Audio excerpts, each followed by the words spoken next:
Et quand on parle de la réflexion, c'est capacité à entrer à l'intérieur des choses pour voir ce qu'elles contiennent. Ces trois mots réunis, Chokma, Tushia et Sophia,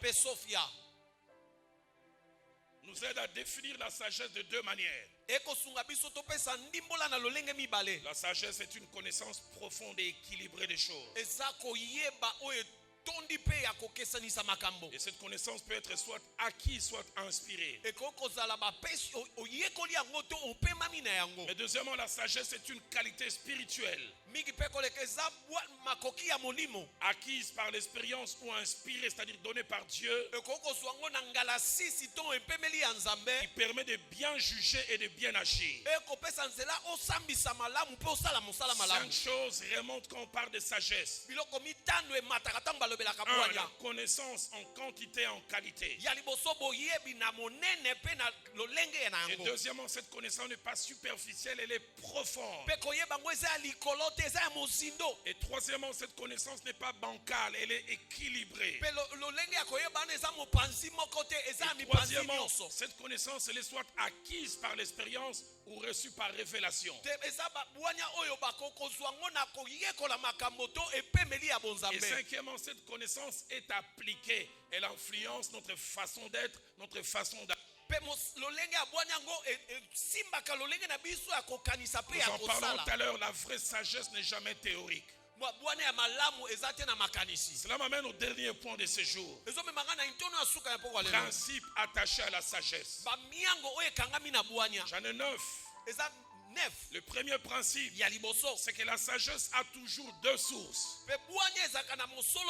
La première source est naturelle. La deuxième source est surnaturelle. La source naturelle de la sagesse, c'est la vie, les vécus, les expériences, ou les parcours. Mon père disait, toute personne qui a vécu assez longtemps sans être allé à l'école arrive à accumuler une quantité de connaissances qu'il peut transmettre aux autres.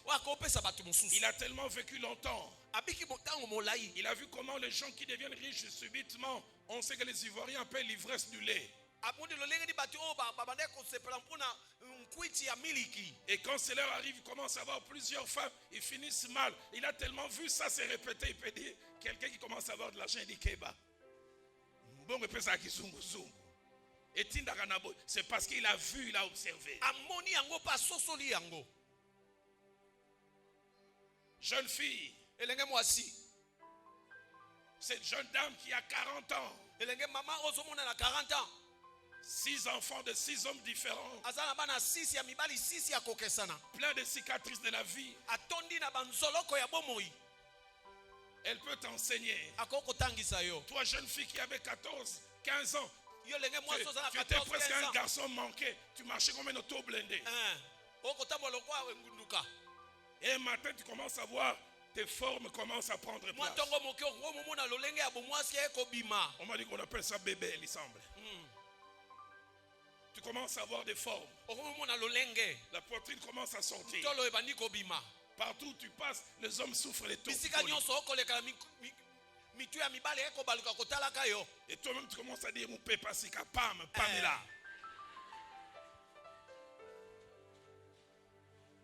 Tu commences à être dérangé par les garçons en cours de route. Ils commencent à te poser de fausses questions, mais tu connais.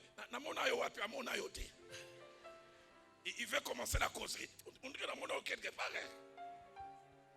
Tu commences à penser que tu es le centre du monde. Celle qui a des cicatrices t'appelle et dit Maman, tanga na classe. Elle a un vécu. Si tu l'écoutes, tu t'épargnes d'être comme elle. Si tu ne l'écoutes pas, tu vas la rejoindre dans les camps des victimes et tu auras une sagesse tardive. Et la sagesse tardive, quand on a déjà des cicatrices, elle est mauvaise.